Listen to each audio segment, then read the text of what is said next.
A Day with Dash by Pony Thunder.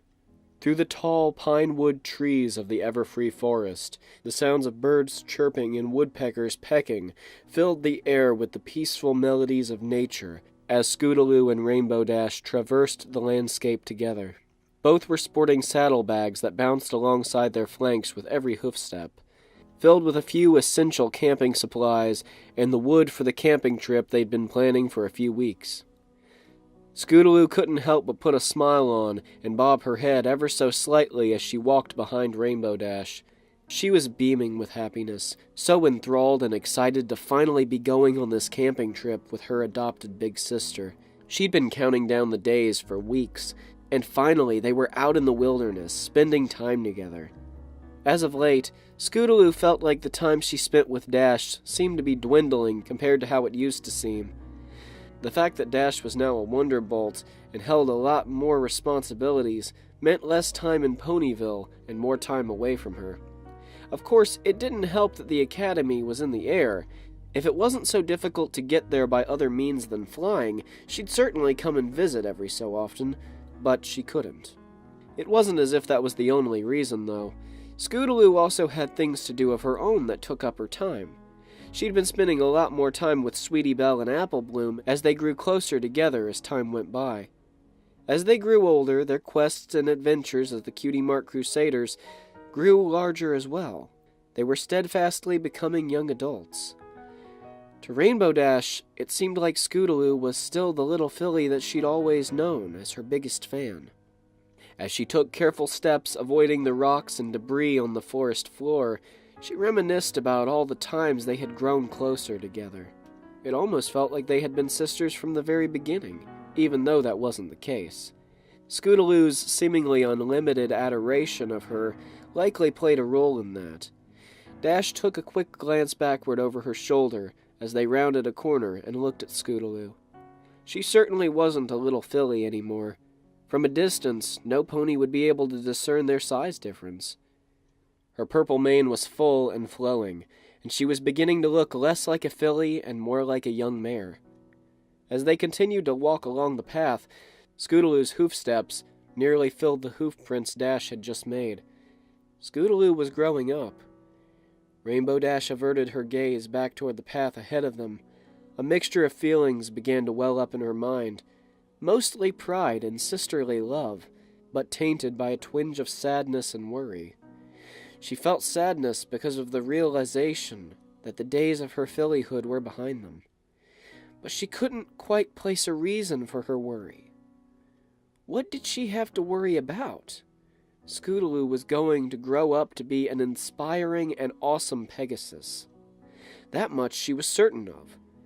But something worrisome still pervaded her thoughts. Scootaloo's voice broke her concentration. Are we getting close yet?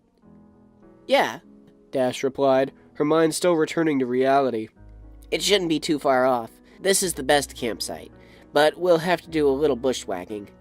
Scootaloo acknowledged the reply and continued walking behind her, her face still beaming. Scootaloo acknowledged the reply and continued walking behind her, her face still beaming. She found herself practically bouncing around the obstacles on the path, placing her hooves in precisely the right spots every time. After several more minutes of hiking, they reached a clearing in the trees. A stiff breeze greeted them as they reached the edge of a deep ravine with a small creek at the bottom. Rainbow Dash seemed to be looking for something. I don't see it. See what? There should be a drowned tree trunk around here for crossing the ravine. Do you see anything? Scootaloo looked left and right. No? Rainbow Dash pondered. Maybe we're off by a little bit. I'm gonna fly over and see if I can find it. Okay, Scootaloo replied. Rainbow Dash flew into the air and started looking for the drowned tree trunk so they could cross the ravine.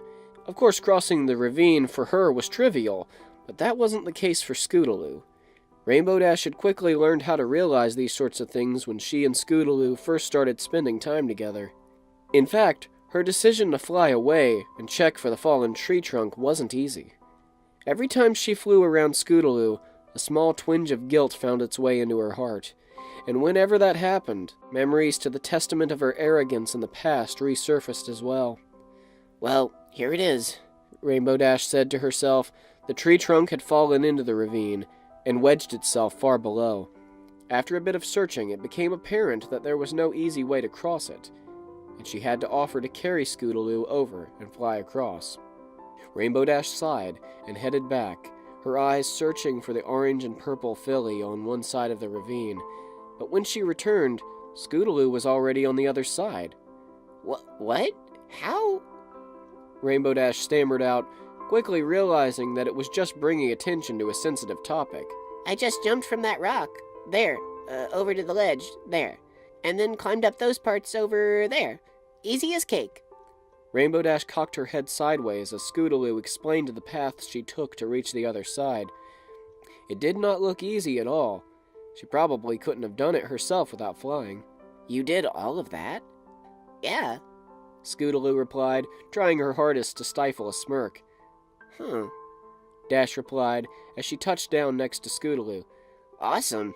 Well, the campsite is just up through here a ways. The two Pegasi trotted alongside the ravine for a few minutes, until veering into the bushes on the right to reach the campground Dash was taking them to. Dash found herself visualizing that ravine in her mind over and over again, and suddenly realized that what Scootaloo did could have possibly been extremely dangerous. She was just in so much shock that it hadn't occurred to her, she reasoned. Of course, why should she expect any different from that little filly? It's not as if she was ever much of a role model when it came to safety. The twinge of worry came back again at that thought. Was she a bad influence? The sun was starting to fall behind the horizon when they reached the campsite. A giant boulder, half buried in the ground with a nearly vertical rock face and sheltered from the wind, provided the perfect spot for a campfire. Several bunches of pine trees dotted the area around them. They took off their saddlebags and briefly stretched, enjoying the brief feeling of lightness doing so provided. After setting up a tent, setting up a campfire, and preparing a meal, the sun had dipped below the horizon, and the moon found its way into the nighttime sky.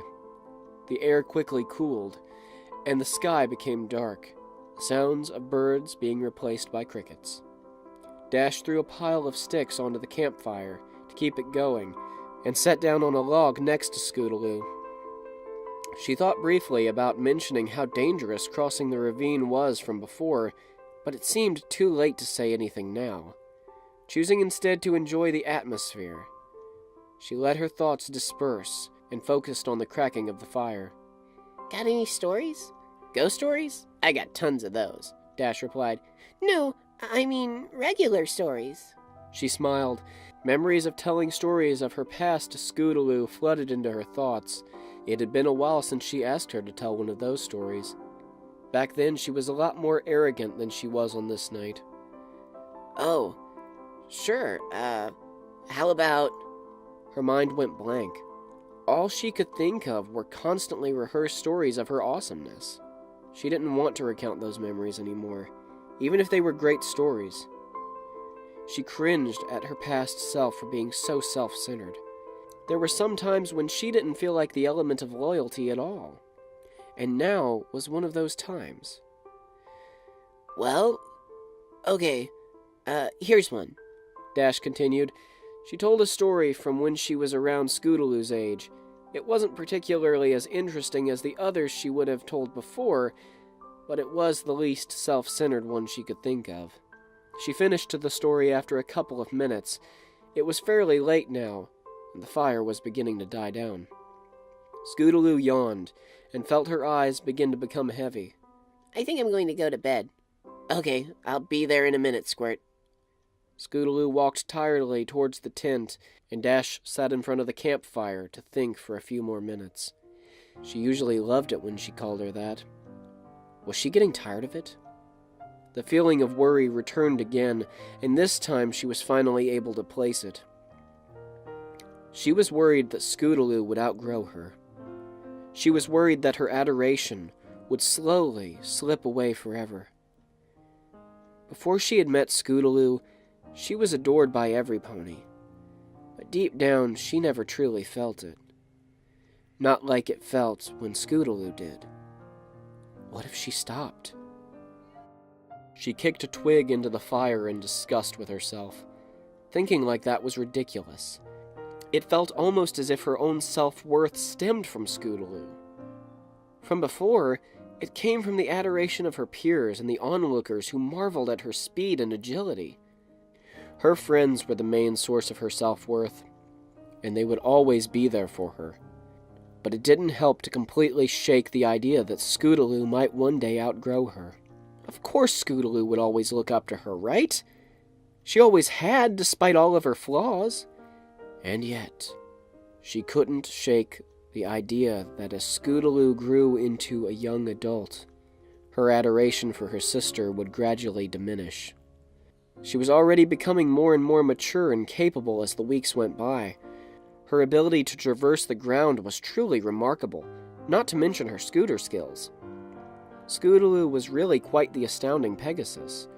Despite her disadvantages, she was capable of so many things other ponies weren't. In comparison, Rainbow Dash was just really fast, a one-trick pony.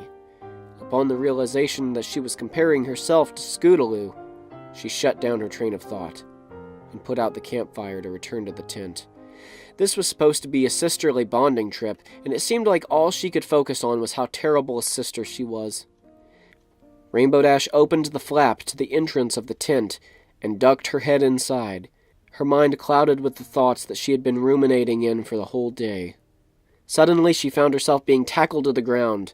Surprise! Scootaloo yelled in excitement as she pummeled her onto the ground inside the tent and tried to wrestle. She went limp in shock and fell onto the tent floor. Immediately, the thoughts of worry in her mind washed away as she smiled and returned the favor by starting a tickle fight.